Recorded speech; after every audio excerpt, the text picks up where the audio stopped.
Hello दोस्तों, cinema recap Hindi here. आज मैं आप लोगों के लिए लेके आई हूँ एक नई अमेरिकन टीवी सीरीज जिसका नाम है रूट्स। दोस्तों, ये यूएस टेलीविजन की हिस्ट्री में सबसे ज़्यादा देखी जाने वाली सीरीज में से एक है। इस सीरीज में हमें दिखाया गया है कि कैसे अमेरिकन अफ्रीकन्स को अपना गुलाम बना के रखते थे और उनका शोषण किया करते थे।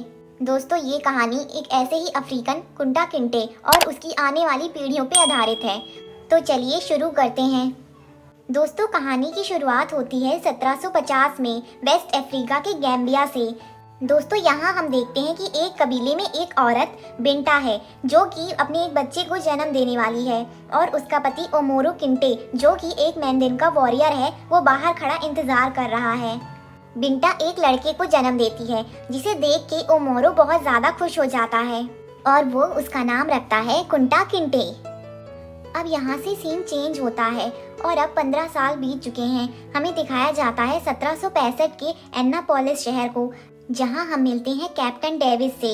उन्हें लॉर्ड विग्नेयर नाम की एक शिप चलाने की जॉब दी जाती है। उन्हें बताया जाता है कि उस शिप में गुलामों को भी लाया जाएगा। ये सुन के वो थोड़े डिस्टर्ब हो जाते हैं।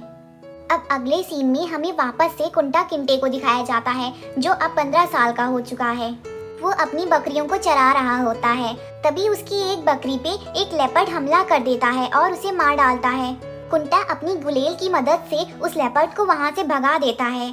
कुंटा अपने पापा को इस बारे में बताने जाता है तो उसके पापा उससे पूछते हैं कि तुम्हें तो कोई नुकसान नहीं पहुँचा ना। तो वो बताता है कि नहीं, मैंने लेपर्ड को भगा दिया।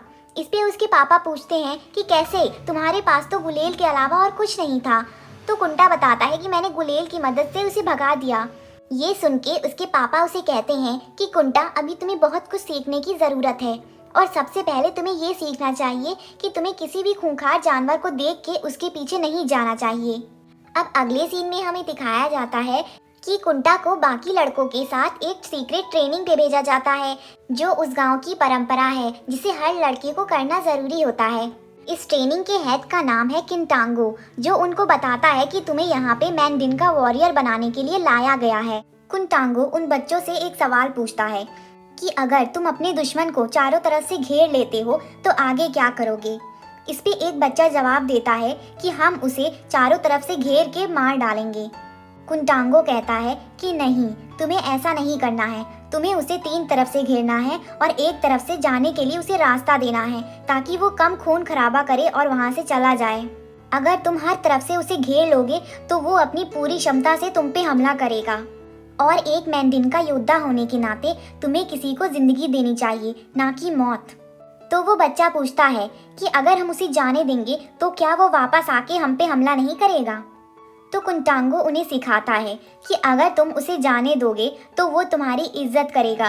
एक योद्धा दूसरे योद्धा की जान की कीमत जानता है और उसकी इज्जत करता है, पर अगर तुम उसे मार दोगे तो तुम्हारा शत्रु कभी खत्म नहीं होगा। उसका बेटा कल तुम्हारा नया शत्रु बन जाएगा। एक योद्धा होने के नाते तुम्हें सिर्फ हिम्मत ही नहीं और भी चीजें सीखने की जरूरत है। अगले सीन में हम वापस से कैप्टन डेविस को देखते हैं जो कि एक आदमी जिसका नाम है मिस्टर स्लेटर उसके साथ उस शिप को चलाने की तैयारी कर रहे होते हैं। वो शिप के उस एरिया में जाते हैं जहाँ पे उन गुलामों को रखा जाएगा। तभी वहाँ पे स्लेटर आ जाता है। कैप्टन स्लेटर से पूछता है कि तुम लोग कितने गुलामों को यहाँ से लेकर जाने वाले हो। तो स्लेटर उसे बताता है कि 170 या उससे ज़्यादा। वो आगे बताता है कि गुलामों में हम कुछ लड़कियों को भी शामिल करते हैं क्योंकि लड़कियां कम जगह घेरती हैं और इस तरीके से हम ज़्यादा गुलामों को लेके जा सकते हैं। कैप्टन आगे पूछता है कि वो ब्लैक्स कैसे होते हैं। तो स्लेटर कहता है कि वो लोग एक अलग ही प्रजाति के हैं। उनका दिमाग तो ज़्यादा तेज़ नहीं है पर वो बहुत ही स्ट्रांग होते हैं। वो गुलामी के लिए ही बने हैं और हम उन्हें एक क्रिश्चियन लैंड में ले जाते हैं जो उनके लिए उस अल्लाह को पूछने से ज़्यादा अच्छा है। इधर हम वापस से कुंटा और उसके दोस्तों को देखते हैं। यहाँ हम एक रेसलर से मिलते हैं जो कि इन लोगों को रेसलिंग सिखा रहा होता है। किंटांगो कुंटा को उससे लड़ने के लिए बोलता है। बार बार गिर जाने के बाद भी कुंटा हार नहीं मानता। थोड़े समय बाद जब कुंटा अपने दोस्तों के साथ आराम कर रहा होता है तभी वो रेसलर वहाँ आता है और उसे अपने पास बुला के उसकी तारीफ करता है। वो कहता है कि मैं तुम्हें सब कुछ सिखा सकता हूँ पर तुम्हारे अंदर जो हिम्मत है वो मैं तुम्हें नहीं सिखा सकता। तुम जहाँ भी जाओगे उस हिम्मत को अपने साथ लेके जाओगे। ये सुन के कुंटा खुश हो जाता है और वापस से अपने दोस्तों के पास चला जाता है। अगले दिन किंटांगो कुंटा को एक बर्ड को पकड़ के लाने के लिए भेजता है, बिना उसे मारे और बिना उसे कोई नुकसान पहुंचाए हुए। कुंटा उस बर्ड को ढूंढते ढूंढते बहुत आगे निकल जाता है। तभी वहाँ पे एक लड़की जो खाना बना रही होती है, कुंटा अचानक से उसके ऊपर गिर पड़ता है। कुंटा बिना उस लड़की से माफी मांगे अपने बर्ड को पकड़ने के लिए वहाँ से भाग जाता है। तभी उस लड़की के पापा कुंटा को पकड़ लेते हैं और कहते हैं कि तुम्हें पहले मेरी बेटी से माफी मांगनी चाहिए। कुंटा वापस से उस लड़की के पास जाता है और हमें पता चलता है कि उस लड़की का नाम है फेंटा। वो उसके सामान को वापस रख के और उससे माफी मांग के वापस अपनी बर्ड के पीछे भाग जाता है। कुछ दूर जाके जब कुंटा उस बर्ड को पकड़ने ही वाला होता है कि तभी वहाँ पे वो कुछ व्हाइट मैन को देखता है, जो कुछ अफ्रीकन जवान लड़के लड़कियों को पकड़ के वहाँ से ले जा रहे होते हैं। उन्हें देख के कुंटा बहुत डर जाता है और वो जल्दी से वापस आके किंटांगो और अपने साथियों को इस बारे में बताता है। ये सुन के किंटांगो उन बच्चों को सलाह देता है कि जितना हो सके तुम लोग कभी भी अकेले बाहर मत घूमना। वो व्हाइट मैन यहाँ आ चुके हैं, अगर तुम उनके हाथ लग गए तो वो तुम्हें एक ऐसी दुनिया में ले जाएंगे जो यहाँ से बिल्कुल अलग है और तुम कभी वापस नहीं आ पाओगे। इधर हम देखते हैं कि कैप्टन डेविस और स्लेटर समुद्र के किनारे एक गार्डनर नाम के आदमी से मिलते हैं। गार्डनर उनसे पूछता है कि तुम्हें कितने ब्लैक्स चाहिए। इस पे स्लेटर कहता है कि 170। तो गार्डनर कहता है कि क्या तुम लोगों ने इसे बच्चों का खेल समझ रखा है? मुझे उन्हें पकड़ना पड़ेगा या फिर कहीं से खरीदना पड़ेगा, ये सब इतना आसान नहीं है। इस पे कैप्टन डेविस कहते हैं कि मुझे पता है कि तुम्हें पैसे बढ़वाने हैं, लेकिन तुम मुझे बताओ कि क्या तुम इंतजाम कर सकते हो या नहीं। तो गार्डनर कहता है कि ठीक है, मैं कुछ को खरीदूंगा और कुछ को पकड़ूंगा, पर तुम्हें 170 ब्लैक्स दिलवा के रहूंगा। अब अगली सीन में हमें वापस से कुंटा और उसके साथियों को दिखाया जाता है, जो कि ट्रेनिंग पूरी करके वापस से अपने घर लौट आए हैं और उनके कबीले में खुशियां मनाई जा रही हैं। कबीले के नियम के अनुसार जो भी ट्रेनिंग पूरी करके आता है वो मर्द बन जाता है और अपने परिवार से अलग एक नए घर में रहता है। इसलिए कुंटा के लिए भी उसके पापा एक घर बनाते हैं। कुंटा अपना घर देख के बहुत खुश होता है। तभी उसकी दादी वहाँ पे आती है। वो कहती हैं कि जब तक तुम यहाँ नहीं थे तो तुम्हारी माँ तुम्हें याद करके बहुत रोई। तुम्हें उसके लिए कुछ अच्छा करना चाहिए। तुम्हें अपने छोटे भाई को एक तोहफा देना चाहिए, जिसे देख के तुम्हारी माँ बहुत खुश हो जाएगी। अगले दिन कुंटा अपने छोटे भाई के लिए ड्रम बनाने के लिए गांव के बाहर लकड़ी लेने जाता है। वो लकड़ी ढूंढ ही रहा होता है कि तभी वहाँ पे कुछ ब्लैक मैन, जो कि गद्दार थे और वाइट मैन्स के साथ मिले हुए थे, वहाँ आ जाते हैं, जिन्हें देख के कुंटा भागने लगता है, पर आखिर में वो पकड़ा जाता है। वो उनसे लड़ने की कोशिश करता है पर वो हार जाता है और वो लोग उसे भी पकड़ के अपने साथ शिप पे ले जाते हैं। वो वहाँ पे अपने जैसे बाकी लोगों को भी देखता है और उनमें वो रेसलर भी था जिसने कुंटा को ट्रेनिंग दी थी। इन सब के हाथ पैर जंजीर से बंधे हुए थे, इसलिए वो वहाँ से भाग नहीं सकते थे। तभी कुंटा देखता है कि एक आदमी फेंटा को भी पकड़ के ला रहा है। दोस्तों, फेंटा वही लड़की है जिससे कुंटा अपनी बर्ड को पकड़ने के दौरान मिला था। कुंटा फेंटा से पूछता है कि क्या तुम्हारे परिवार पे इन लोगों ने हमला किया था। फेंटा कहती है कि रात का समय था, मुझे कुछ ज्यादा याद नहीं, पर मुझे पता है कि मेरे पापा ने उन लोगों से अच्छे से लड़ाई की होगी। कुंटा समझ जाता है कि फेंटा के पापा भी अब नहीं रहे और ये सुन के वो बहुत ज्यादा दुखी हो जाता है। इधर हम कुंटा के पापा उमारो को देखते हैं, जो बाकी गांव वालों के साथ मिलके कुंटा को ढूंढने निकलता है।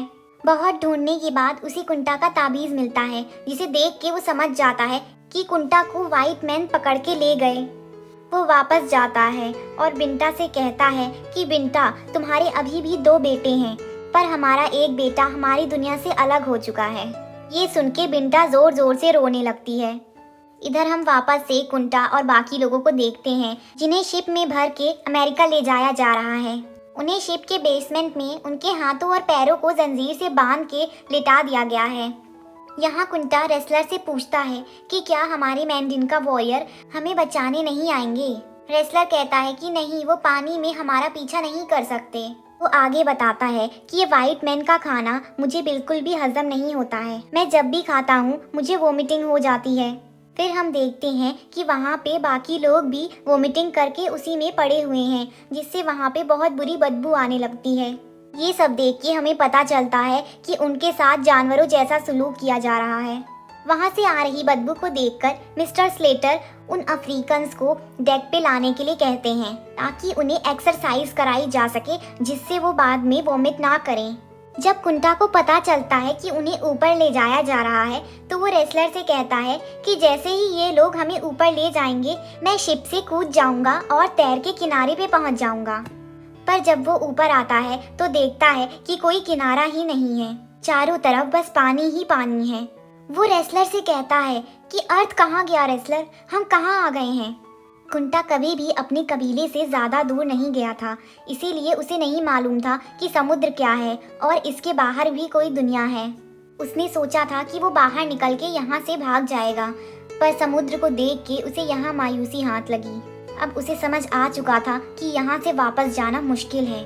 आगे हम देखते हैं कि इन अफ्रीकन्स को बहुत बुरी तरह कोड़ों से मार के आगे ढकेला जा रहा है और इनसे किसी जानवरों की तरह सलूक किया जा रहा है। उनकी ये हालत देख के कैप्टन डेविस मिस्टर स्लेटर से कहते हैं कि प्लीज़ पहले इन्हें साफ करो। फिर उन पे पानी फेंक के उन्हें साफ किया जाता है और उनसे डांस करवाया जाता है ताकि वो नीचे बेसमेंट में वॉमिट ना करें। अगले सीन में हम देखते हैं कि सभी स्लेव्स को वापस से बेसमेंट में लिटा दिया गया है और उन्हें खाना दिया जाता है। कुंटा वो खाना नहीं खा रहा होता, तभी रेसलर कुंटा से कहता है कि कुंटा तुम्हें खाना खाना होगा। एक वॉरियर को अपने दुश्मनों से लड़ने की ताकत के लिए खाने की ज़रूरत होती है, इसलिए तुम्हें खाना खाना होगा और मजबूत बनना होगा। रेसलर की बात सुन के कुंटा खाने लगता है, तभी वो देखता है कि उसके बगल वाला आदमी मर चुका है। कुछ वाइट मैन वहाँ आते हैं और उसे खोल के वहाँ से ले जाते हैं और शिप के बाहर समुद्र में फेंक देते हैं और कहते हैं कि अब शार्क को एक नया खाना मिल जाएगा। अगले सीन में हम देखते हैं कि कैप्टन डेविस अपनी बीवी के लिए एक खत लिख रहे होते हैं जिसमें वो लिखते हैं कि प्रिय एलिजाबेथ, तुम नहीं जानती कि मैं इस कमांड को लेके कितना पछता रहा हूँ, इसलिए नहीं कि मैं तुमसे और बच्चों से दूर हूँ। वो आगे लिख ही रहे होते हैं कि तभी मिस्टर स्लेटर एक लड़की को लेके उनके केबिन में आ जाते हैं और कहते हैं कि आप इसके साथ एंजॉय करिए, मैं इसे सुबह ले जाऊंगा, और ये कह के वहाँ से चले जाते हैं। कैप्टन डेविस उस लड़की से कहते हैं कि मैं ऐसा आदमी नहीं हूँ और मैं तुम लोगों के शोषण के खिलाफ हूँ। पर वो लड़की कैप्टन की बात बिल्कुल भी नहीं समझ पाती क्योंकि उसकी लैंग्वेज अलग होती है। वो बहुत ज़्यादा डर रही होती है और पीछे हट रही होती है। अब अगले सीन में हम देखते हैं कि कुंटा रेसलर को बताता है कि मैंने सपना देखा कि मैं एक चिड़िया का शिकार कर रहा था। उस चिड़िया ने अचानक से अपने पंख फैलाए। उसके पंख नदी के एक किनारे से दूसरे किनारे तक फैले हुए थे। वो मेरी तरफ आई। वो पूरी सफ़ेद थी। उसने अपने बड़े से पंखों से मुझे जकड़ लिया और जब मेरी आँख खुली तो मुझे पता चला कि मैं उस चिड़िया के पेट में हूँ, यानी कि यहाँ इस शिप में। रेसलर कुंटा से कहता है कि हम सब एक योद्धा हैं, हम मिलके उन वाइट मैन को मार सकते हैं, हम उनसे संख्या में भी ज़्यादा हैं। कुंटा कहता है कि कैसे, हम एक कबीले के भी नहीं हैं और एक भाषा भी नहीं बोलते। इस पे रेसलर कहता है कि मैंने सुना यहाँ कुछ मैंडिनका वॉरियर भी हैं, वो मैंडिनका की भाषा जानते हैं। तभी रेसलर जोर से चिल्ला के पूछता है कि तुम में से कौन कौन मैंडिनका का वॉरियर है। कुछ लोगों का जवाब आता है। रेसलर उनसे कहता है कि तुम अपने बगल वालों की भाषा सीखो और उन्हें अपनी सिखाओ। हम इन वाइट मैन को मार डालेंगे और एक साथ अपने घर वापस जाएंगे, हम जीतेंगे। और इसी के साथ एपिसोड 1 यहीं ख़त्म होता है।